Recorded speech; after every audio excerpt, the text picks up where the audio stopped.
Week 4 stats report. Welcome to Talking Giants. My name is Justin Penik, and our first stats report where we have a victory. We're talking about a win. And if you're here to celebrate, as I am, we're going to do it today.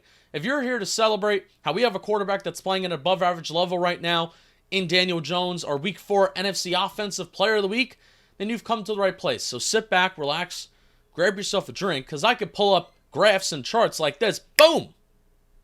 I could pull up graphs and charts like this, that on the y-axis you have PFF passing grade, on the x-axis you have an EPA/CPOE composite, and in years past, Daniel Jones, I'm going to do my best weatherman impression, you ready? Daniel Jones would be like around here.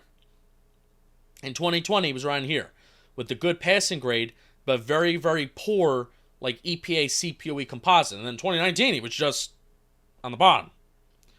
Now, if I have to float myself like a ghost, because I don't know where to point, then I'll do that. Or even if I have to flip myself upside down because I was pointing the wrong way. That's also a possibility. I probably was pointing the wrong way. No, because Daniel Jones is right here right now. That's where he is, and that's where we want him to be. We want him to be up there because when he's up there, there's no like nitpicking of like, oh, this one good stat or this one good area is kind of one of the reasons why Daniel Jones isn't having a below average or bad season. Because statistically and analytically, 2019-2020, it was tough. It was tough to like find certain reasons for optimism to really believe in Daniel Jones because the production was just so bad. 2019, he had the turnovers. 2020, it was just nothing. I mean, we just didn't score points. So it was tough to really find reasons. 2020, we had to find like the deep ball accuracy. That was the thing that we held on to. And Jason Garrett didn't do it enough. And lack of explosive plays and how that was on the coordinator and it wasn't really on Jones. So that was the thing that we really held on to in 2020. This year, it's just like, well, he's good. It's through 4 games. Not even a quarter way through the season yet. But if he keeps it up, I'm here for it. I'm rooting for it. And I think he will. I definitely do think he will. So let's go to adjusted passing by Pro Football Reference. Adjusted passing, so that's yards per attempt plus, net yards per attempt plus, adjusted yards per attempt plus, adjusted net yards per attempt plus, completion percentage plus, touchdown percentage plus, interception percentage plus, sack percentage plus, and QB rating percentage plus. And what that plus basically means is 100 is like the perfectly average level ranking or spot where an average level quarterback would be given a certain metric. So anything above 100 is better. And this even includes interception percentage plus. Of the higher you are over 100, that means the less interceptions that you've thrown, especially when you compare it to the average level quarterback. So obviously look at Daniel Jones in every single category besides touchdown percentage plus, which it's still a problem. This Giants offense still does need to score points. I mean, at the end of the day, Daniel Jones can be having as great of a season all he wants, but if the Giants offense still isn't scoring points, that's a problem. So that is the black cloud that's currently hanging over this offense in this season, is that this team still isn't scoring points at a very high rate, but Jones is looking better, and hopefully that will come. Hopefully they're learning things. They're letting Jones throw the ball more, which is great. But neither here nor there. Everything else is above 100, and especially when you include comparing what he did in 2019 and 2020. It is a drastic difference. It's basically just a barometer and a snapshot of like where a quarterback is. When you compare him to the average level guy and when you compare him to what he did in years past. So I like to look at that. Now, let's move to air yards. I love talking about average intended air yards per passing attempt. And what we have right now is balance. And that's really all that we've been asking for. So Daniel Jones, according to NFL Next Gen, he's 15th in the league in average intended air yards per passing attempt. And something that is important to consider is that your average intended air yards in that ranking, how you're ranked amongst quarterbacks, that doesn't mean that you're like a good quarterback. So Trevor Lawrence and Justin Fields are 2nd and 3rd, respectively, in most average intended air yards per passing attempt. They are not the 2nd and 3rd best quarterbacks in the National Football League right now. So just because you throw the ball deep a lot doesn't mean that you automatically get QB play, but what we want is balance. And Daniel Jones being ranked like right in the middle, right in the average, like that's perfect. That's perfect. That's what we want. That is what we want. We want Daniel Jones to have the opportunities to produce the explosive plays, which week 2 Weeks 4, he got. Week 3, he did not get. Camera was blurry. That was fun. He did not get that in week 3. So what we need over time is just sustainability and consistency with this offense. But when Daniel Jones has been given that opportunity, he's taken it. And I'm pulling up the Sharp Football stats of directional completion rate and then also directional passing frequency. Daniel Jones this year, he's taken 15-plus air yard passing attempts 23% of the time. 15-plus air yards. 2020, it was 19%. So that's an improvement. Like, that's an improvement. We wanted more of those deeper shots kind of taken, or even just throws past the sticks. Just throws past the sticks. You don't even need to make every single deep passing attempt like a contested catch vertical route down the field. But even just airing it out past the sticks and just getting the chains moving that way, getting your offense on schedule, flipping the game script with an explosive play. That's why I count passing plays at 15-plus yards into the explosive play report, because a lot of the time, 20-plus yards, it's like, oh, it's a big passing play. It's something that's vertically going down the field. I like to count the 15 to 19-yard range, too, in there as well. So that's why I do that. Just a little glimpse into my brain. And then when you compare Daniel Jones's 2020 pass rate of 15-plus air yards, 23%. Russell Wilson last year, who was one of the more aired out quarterbacks in the National Football League, it was 25%. So that's good.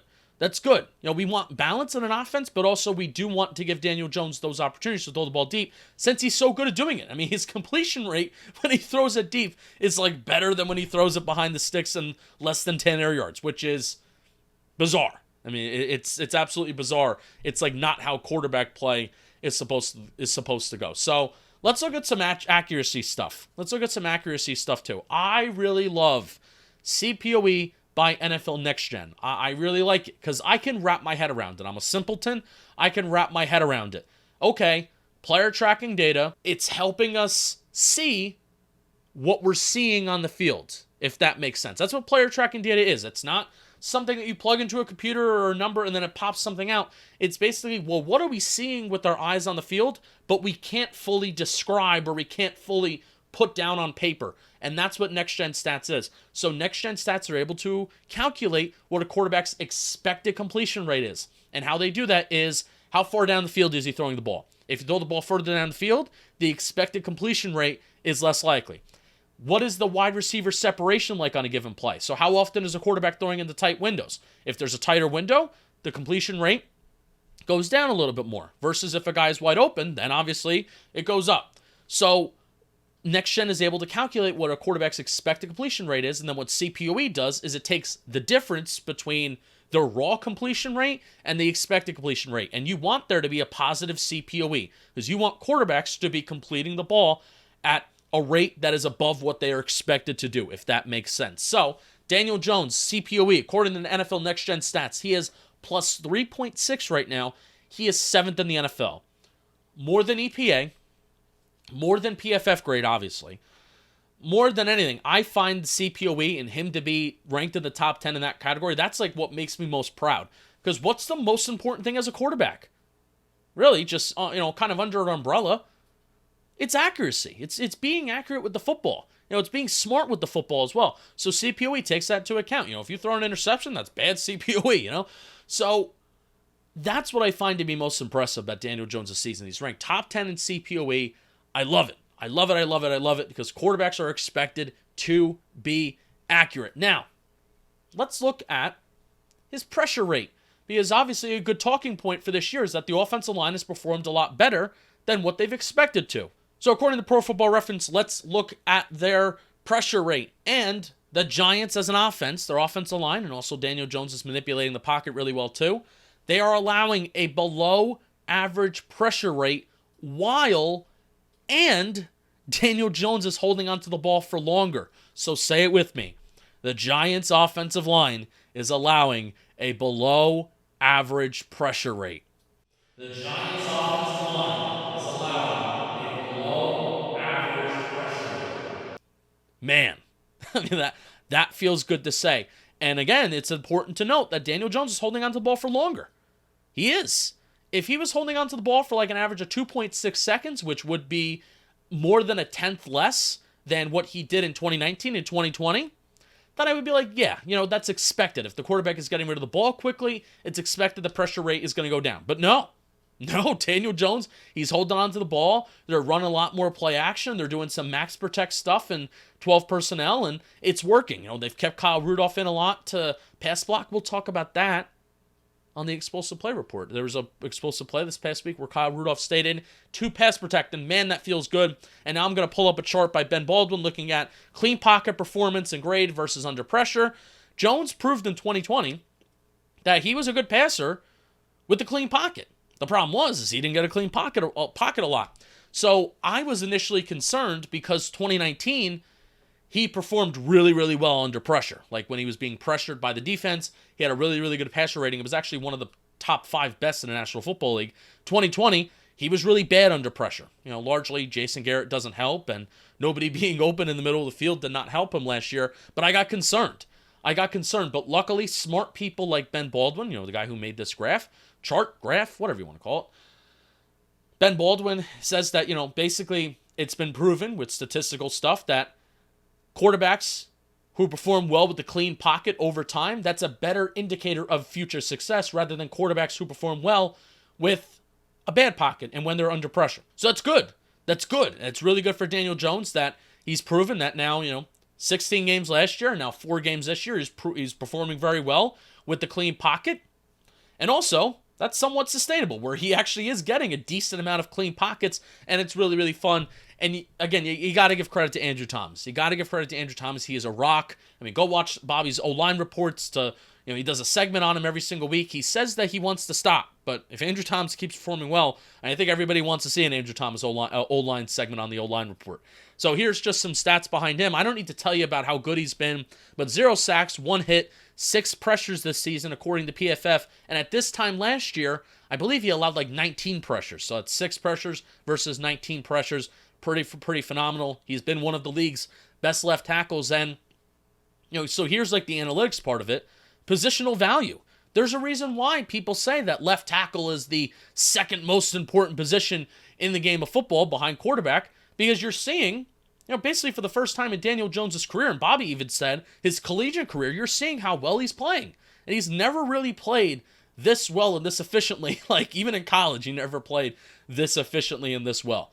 And when you have kind of good left tackle play, and obviously there's a lot of other things that have improved around Daniel Jones too, but I think that's the strongest thing. There's a reason why we say left tackle is the second most important position in the game of football, because when you have bad offensive line play or bad left tackle play, you see the bad results. It's basically been the Giants for the last however many years, right? When you see that the Giants have good left tackle play, you're seeing the benefits. So I love that from Andrew Thomas. So let's talk about Daniel Jones' rushing numbers. Because I was one to say that the path to Daniel Jones becoming an above-average quarterback is using his legs. They did it week 2 against Washington. They've kind of strayed away from it, and they haven't had a lot of formal running plays for Daniel Jones since. However, he's scrambling, and he's using his legs on certain opportunities, which there's nothing available, there's nothing in front of him, and I really, really like that. So, Daniel Jones' rushing numbers, his total scrambles in 2019, you can see the difference. 2019, 2020, 2021. He's already up to 15. We're only 4 games through. 2019, played 12 games. 2020, he played 14. Obviously, some of them were hurt. So 2021, he's already up to 15 scrambles, which is really, really good. I like that. Attempts per game, you can see that has drastically gone up. Yards per game, 47. That's drastically gone up. Barkley has 46.5 yards per game. So Daniel Jones, on a per-game basis, is this team's leading rusher. So the path to Jones becoming, and I said this, an above-average quarterback is him continuing to use his legs. And you're seeing it. He's 10th in passing EPA, according to ESPN. He's 5th in rushing EPA amongst quarterbacks, according to ESPN. And his total ranking this year is 5th. Total cumulative EPA amongst ESPN, according to ESPN, amongst all quarterbacks is 5th. So hopefully he continues to uses his legs. Hopefully we can include some schemed things in there. I really love the read option. If we can do that, I really love that. I'm a really big fan. But also continuing to be smart and not take those hits, I like that too. So, the explosive play report. It's about time. We're 15 minutes in.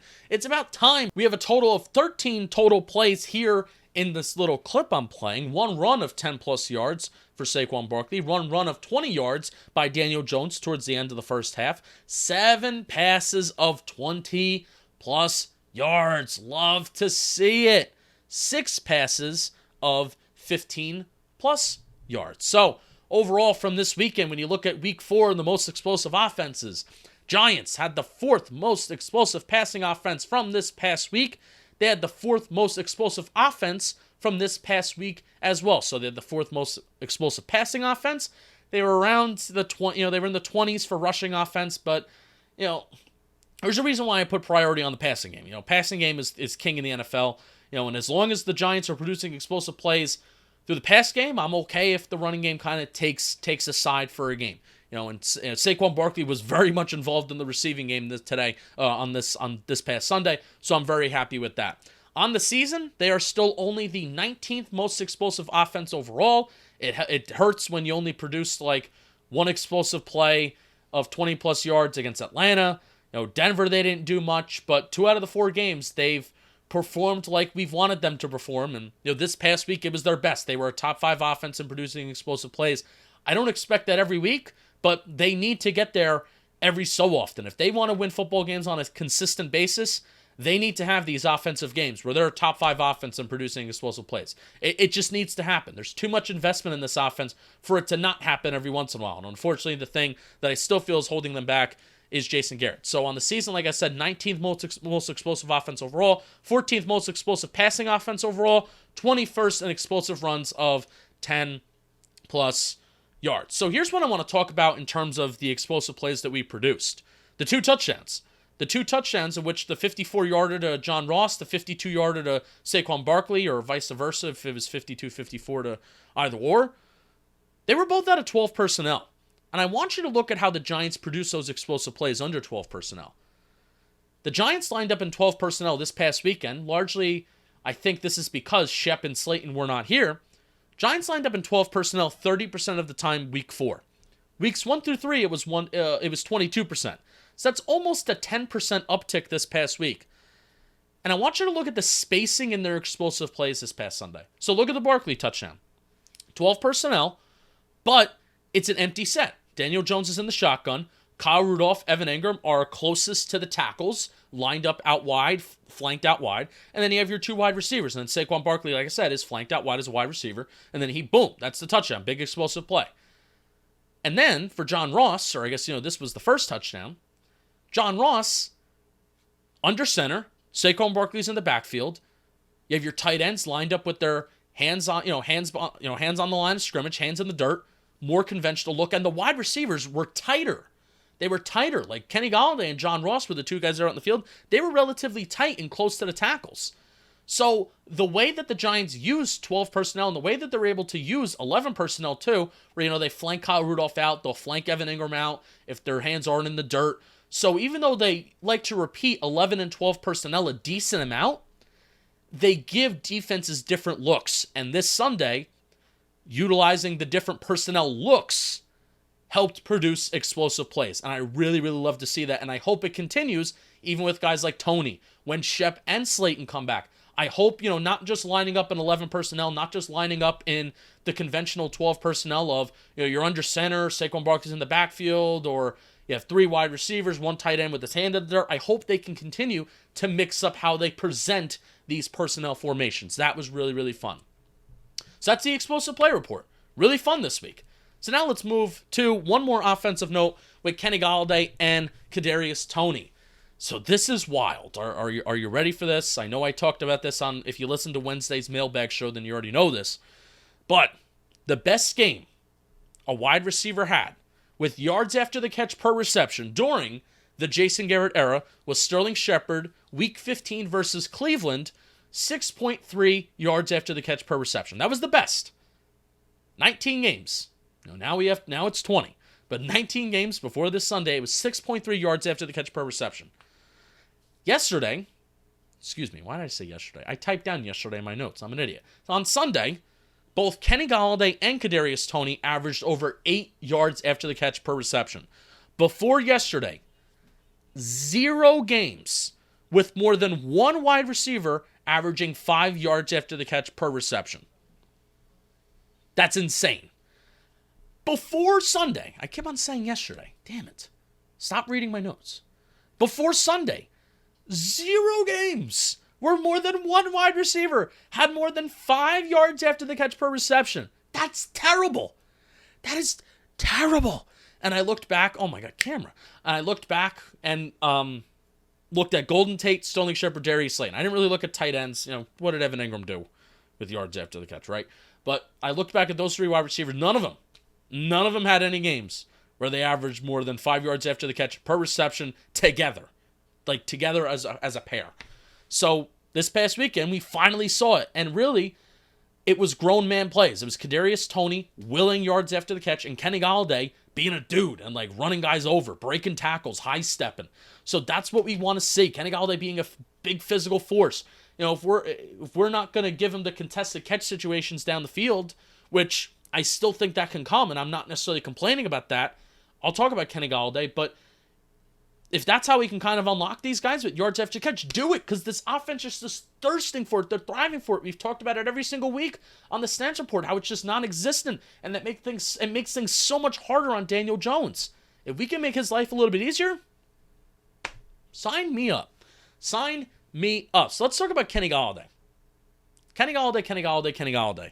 I'm pulling up the separation numbers from Jordan Ronan. He pulled it up from Next Gen, and you're seeing that over time, getting a little bit more comfortable, probably getting a little bit more healthy, and I really like to see it. I've really liked Kenny Golladay. I have really, really enjoyed watching him play, especially this past weekend. And I feel like we haven't even unlocked him yet, and we're going to talk about that. So Kenny Galladay's catch rate over the last 2 games is 82.85%. He's also averaging 17.67 yards per reception over that span too.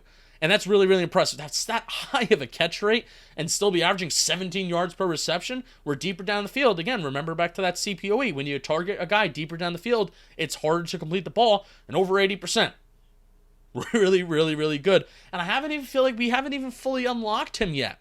And this is even coming from PFF, where I would have never thought that Golladay would be tied for the league lead in receptions of 15-plus yards. He has 11. I would have never thought that would be like tied for best in the league. But he is.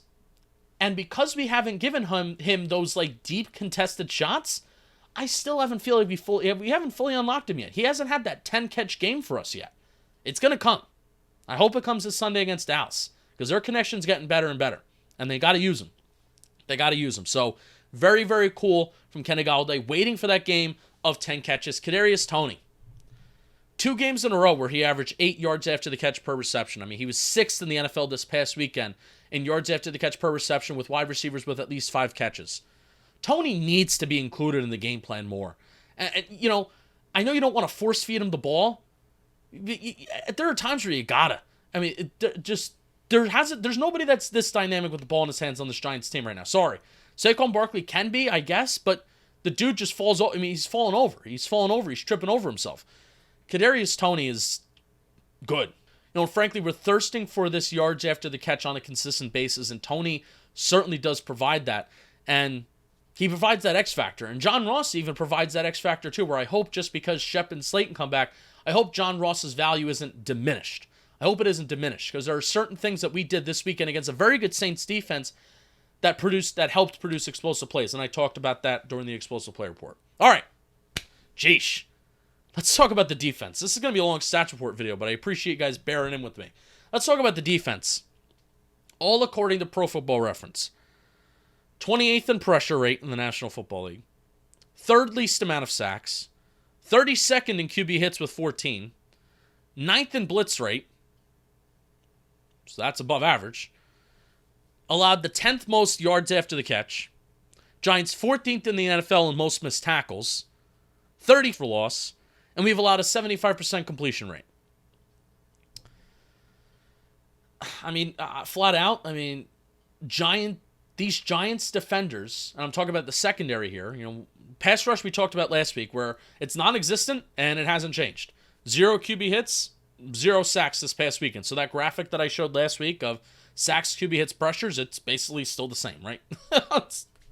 Pass rush is non-existent, but this secondary, they're just not making plays on the football at the same rate they were last year. I mean, the talking point was Jabril Peppers leads the league in pass deflections among strong safeties.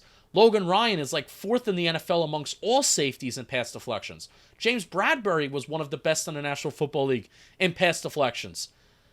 So, guys, they're just not making plays on the football like they were last year. And it's so strange because they are playing more man coverage. They are blitzing more. So why aren't they making those plays? I don't know. We talked about yards after the catch last week. It's still a little bit of a problem. Obviously, allowing 21 points, you're never going to complain about that. Missed tackles is a problem, not coming up and not swarming to the ball. We talked about that last week, and we talked about the pass rush. But something I want to talk about, and I have a theory. I really do have a theory. So, the Giants' defense last year, they played well. But you kind of have to remember, they faced the easiest schedule, according to Football Outsiders and their DVOA metric. They faced the easiest schedule in the National Football League last year, while the Giants' offense faced the hardest schedule in the National Football League. Like literally, it was 32nd and first. 32nd for Giants defense, easiest schedule. First in the National Football League for the Giants offense. It was the complete dichotomy, complete opposite. Can't make it up. Giant Insider. Can't make it up. So, this year, the Giants defense has faced the 7th hardest schedule in the National Football League, according to Football Outsiders. And I'm going to read you the quarterbacks the Giants faced last year before their bye week. So obviously they started off the season last year facing Ben Roethlisberger. Then they followed it up with Mitchell Trubisky, Nick Mullins, Jared Goff, Dak Prescott, Kyle Allen, Carson Wentz, Tom Brady, Alex Smith, Carson Wentz again. So the quarterbacks that they've played this year ultimately, Teddy Bridgewater, Taylor Heineke, Matt Ryan, Jameis Winston. Not great, but I would say, Bridgewater has overexceeded expectations. I think Heineke's no scrub. Matt Ryan's Matt Ryan, even though I thought he had a very, very bad game. Jameis Winston's is with the good team, and he's not turning over the ball at the same rate that he was last year. So the quarterbacks that they faced have been a lot different, and the offenses that they faced have been a lot different. I mean, Carson Wentz twice, playing Washington twice before the bye. Obviously they did have the really good games against Brady. They did have the really good game against Russell Wilson. But, I still overall do feel certain quarterback performances that the Giants faced last year, they differ from this year. So, heading into the bye last year, and this is through 12 weeks, the CPOE for starting quarterbacks last year that the Giants played was plus 0.27. 0.27. The average CPOE for quarterbacks that they've played so far this year is plus 7.25. And remember what I said about CPOE earlier in the video. It's kind of measuring accuracy. It's trying to measure, how good does a quarterback play from what he's kind of expected to complete and the balls that he's expected to complete. That is a vast difference. Obviously, a defense plays into account of, hey, how often are they forcing a quarterback to throw into tight windows? How often are they making plays on the football, right? So I'm not saying that, the Giants have just been so unlucky where they've played quarterbacks that have been men on missions. No, I wouldn't say so. But it is fair to say that the Giants, through the first 4 games of this season, and it's probably going to be 5, they faced better quarterback play than they did over the major course of last year, where they did play a lot of backup guys. Carson Wentz is just, I think he's a mess. Alex Smith is no longer in the league. He was relatively a backup guy. Kyle Allen was. Mitchell Trubisky is not starting anymore. Jared Goff, he was in a good system, yes, but they just flat out didn't believe in him. So there are certain good performances that the defense did have last year, but this year they're playing quarterbacks and systems that believe in them a lot more, and the quarterbacks are having a lot better performances. So I'm waiting for the game. I'm waiting for the game where a quarterback doesn't have like a nutso really accurate game against us. I'm waiting for that. And they got it against Matt Ryan. Matt Ryan only had a 0.6 CPOE, and they didn't take advantage of it on the offensive side of the ball because the defense did their job that game. So that's my theory on the defense side of the ball. They've had a tough schedule. They're going to continue to have a tough schedule, but they got to find a way. They got to make more plays on the football. They got to get pressure on the quarterback. We've talked a lot about it, so I'm not going to repeat myself. But I thought I would throw out there that CPOE metric. I like to look at how quarterbacks play against us, because sometimes You can't stop good quarterback play in the NFL. Sometimes you can't stop it.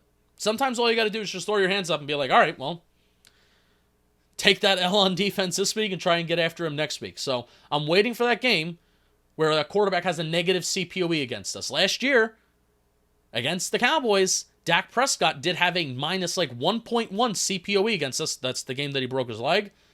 But he did have a negative 1.1 CPOE before he got hurt against us. We were winning that game. Hey, let's do it again. All right, that's a stats report video for this week. Hope you enjoyed. Like, comment, subscribe. I appreciate you all. Let's go out there and get another win. Go Blue. Peace. I'll see you next week.